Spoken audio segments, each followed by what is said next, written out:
It's so overgrown. Stay tuned and all will be revealed.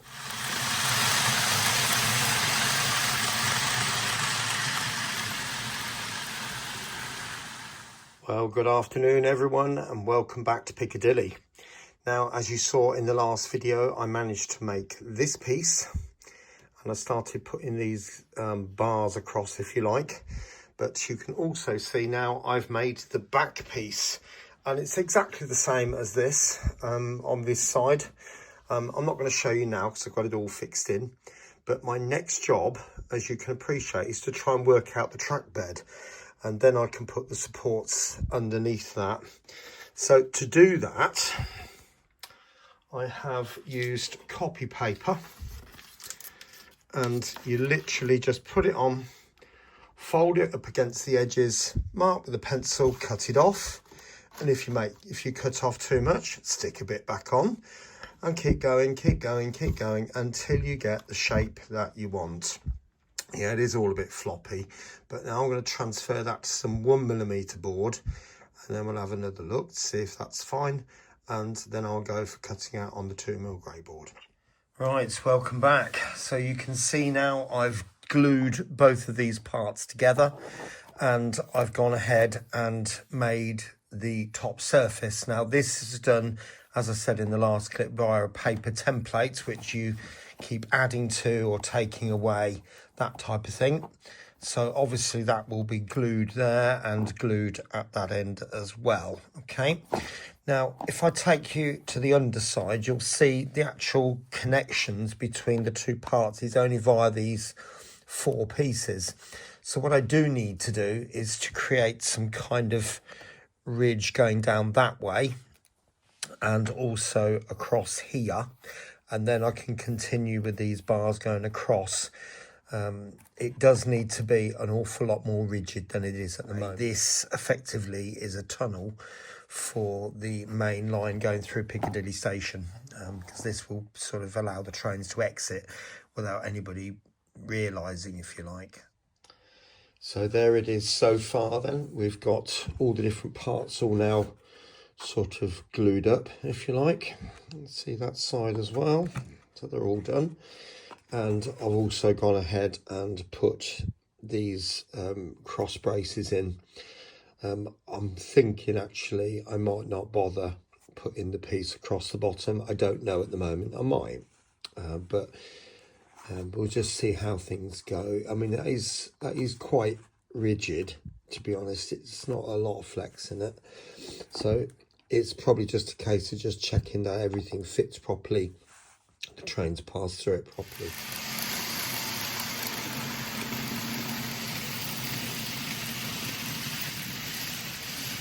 Right, hopefully the Pendolino will play ball, but you can see it's going through there, no problems at all. And if it had derailed or hit something, I can promise you that would have come off. So everything seems to be running well. I'll just wait for this 800 to come round on platform 14, which will come, I promise. There it is. You can see that going through and out there. So the other 800 is obviously passing the tunnel walls, no problems whatsoever. Now I did go ahead and do some more work to this bridge, so I've now painted the tops. I've added this little section of wall in here, and there's a bit going in there, so all that's working quite well. If I look at the wall from inside there, you can see just down there there's a gap, and there shouldn't be a gap. So I've made this little piece here, and there will be a second piece which will sit under the left-hand viaduct, the dinting viaduct, but yet extends the wall of the new right-hand viaduct and close up that gap I just showed you.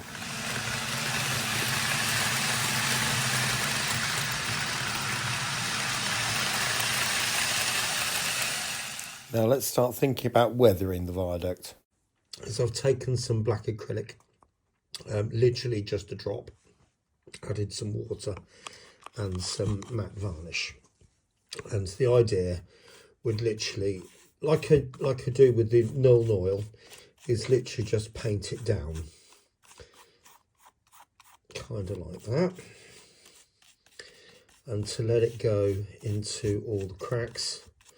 So obviously I need to do different directions to get it to physically sit in the cracks as such, like so, like that.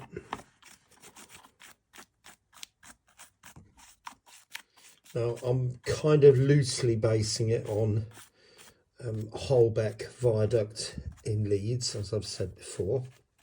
I've only just realised the name of it, so but if you have a look at that, you'll see how overgrown and abandoned looking it really is. Now, once I've got to that stage, I'm literally just going to take some of the varnish and literally just streak it down so it kind of runs. Now, it's all going down that bit there, so I'll do it inside there so that you can see what it's doing there. It's literally just running down. Just give it a bit of a helping hand. Oh. It's kind of like that, and just let that run. Just let you watch that for a second, but you can see what I mean by that. And it's just a case of dulling it down. I'm not sure I'm quite happy with the quite obvious streaks, but I think as it goes, it will calm itself down. So I'm just going to bring those up a bit, kind of like that. Okay, right, I'm going to go over the whole of the viaduct like this, and I'll come back to you shortly. Okay, so you can see now I've got some of these streaks that are running down the side of the building, or the viaduct now. What I'm going to do now is put some blotches on it.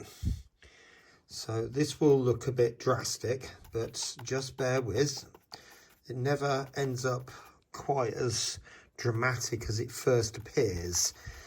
Things do mellow down. I mean, you can see from the previous one, I slopped it all over, and it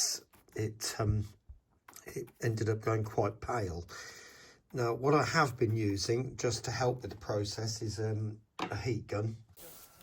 Right, just turn the noise of the heat gun down slightly, but you can see that it really just force the paint to dry much quicker, and then you can just sort of blob it around with a tissue, a finger, or even a piece of sponge.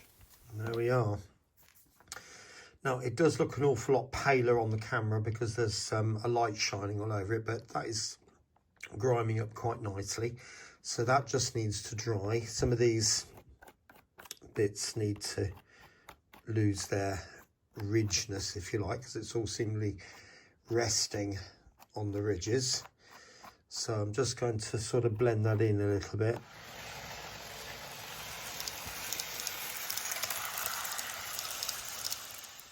Okay, on to the next section then. I've now mixed up some white in a very similar way.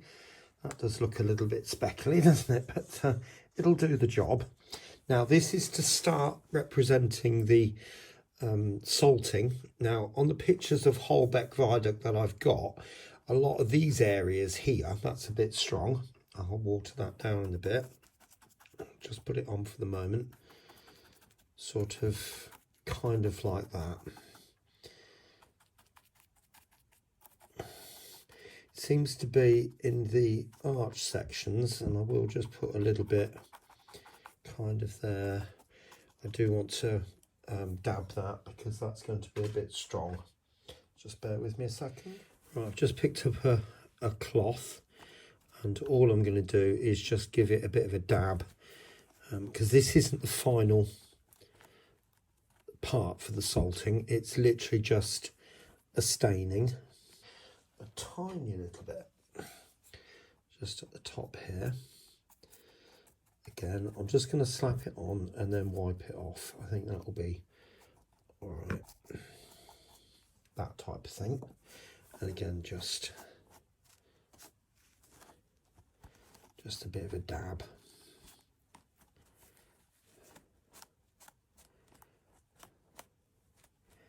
It just creates a bit of variation, and that's all it's to do. Right, I just thought I'd turn the lights off, to be honest, because you weren't seeing a true reflection of what was actually there. I have wiped a bit of this more off. It was looking a bit overpowering, and you know, it's just a little bit more subtle now, and that's the whole idea. Right, on to the last bit then.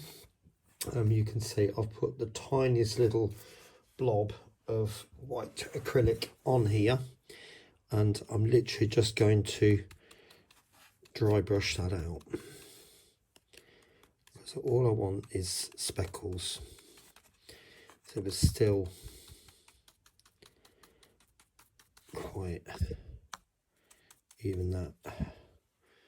You can see the type of effect that we're going to get there. Now I can go back in. Now all it is, if I tip that down, is literally just little bits.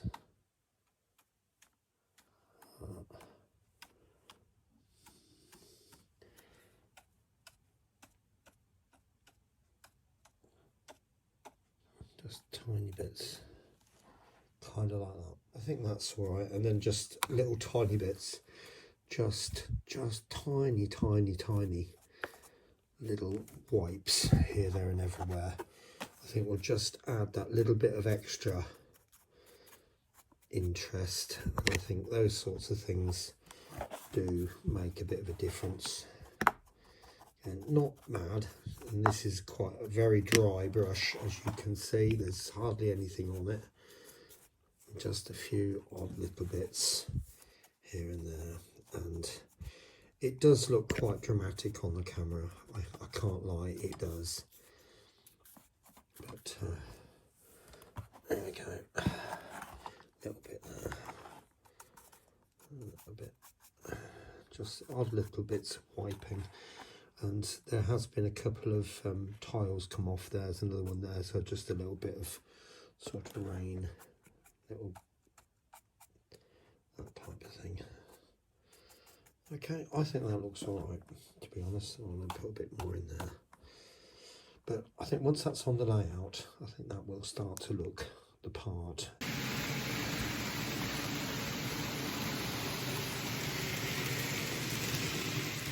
Welcome back. So you can see now I've got the unit just on top of a cardboard box, which helps to catch the glue drips, things like that. Now, what have I done? Because I did say I would go into a little bit more of a demonstration with this bit, but to be honest with you, it was just easier just to get on with it. So my first job was to paint PVA all over the surface, and then sprinkle sand, which is my normal ballast material, over the top, like so. And then I put some actual ballast, as you can see that there, just there, there's a big pile of it there, that sort of thing. Scatter a load of that on. Then I went in with the dust type flocks, so varying greens and browns. So literally just scatter that over with a little bit in my fingers, like that, all over, different places. Get very patchy, that type of stuff. And there was some, not quite sure, but the tiny foamy stuff, little bit, just scattered here, there and everywhere. Now, also, you can probably see there is a piece of track in there, and obviously the rails have been painted with a brown rusty colour, and then you can see the sleepers have got this white sort of dry brushing over them, and there's also some sleepers in there which are embedded. Now this bit here, it's not completely finished, this bit, but I wanted to create an impression into the sand, but it didn't quite come out as well as I wanted it to, so I've put some sleepers back in, individual sleepers, and they will have the same sort of white dry brushing treatment over them once that area's dried off a little bit, but you can still see the impressions of where the sleepers would have gone. But what I do need to do now is to start building up the foliage a little bit more. So I'm not going to go massively high at the front end, but the back side, particularly in this area here, I will maybe have a small tree some tall foliage, that type of thing, which would be bigger than a person and maybe a little bit more just here along this edge a little bit as well, that type of stuff, maybe just to hide the edges of the rails, that sort of thing.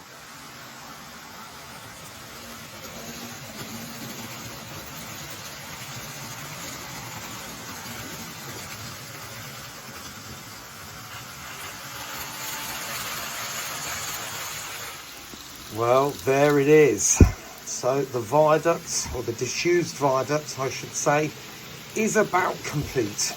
There are other things to do which I'll explain in a bit, but what have I actually done to this? Well, it's a case of building up layers. So there's lots of different things going in.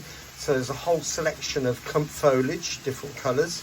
So I put one colour in, then I put another colour in, big bits, small bits. There's some sea foam, some made up into trees, lots of static grass gone in, that sort of dust type foliage that we can get. I've forgotten what we call it, but the really fine stuff, that's sprinkled over the top, and all sorts of different things like that. You can see the track in there, as I pointed out on a previous video, and if you look closely you might just be able to make out the sleepers in there. And there are some other disused sleepers in there somewhere as well, but I can't think where they are at the moment. But that is about there. So I've also replaced this girder side here. Voila. And you'll probably notice then that I've also fitted the walls that go around inside that bridge there, and also the bits that support this new girder bridge from here, as I've just pointed out. And you might also be able to notice those two little walls in the background here now. They've also been fitted to give the illusion that the viaduct over here, the new viaduct, actually carries on underneath as a bridge. Now, from the eagle-eyed among you in previous clips, you might also realise these arches that I've done are a little bit bigger than the ones previous. In fact, I mentioned it earlier in the video, didn't I? So I thought it would make sense to replace that panel there as well, along with ballast has gone in here, and lots of foliage going down the sides here, and foliage that side, and the tracks going into this area here have also been ballasted too.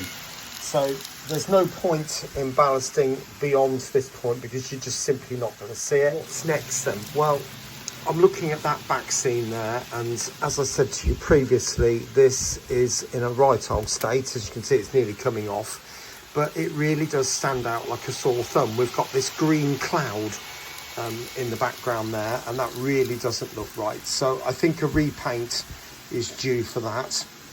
I am currently working on the hill section, which is going to go down the back there, and what I've decided to do was to make it quite tall as it goes up there to meet with that bit. And not only that, you've got the tunnel section for this track as it goes around the corner. Anyway, I think I will leave the video there now, and I hope you've enjoyed it, and I will speak to you again very, very soon here on Piccadilly. Take care of yourself, and bye for now.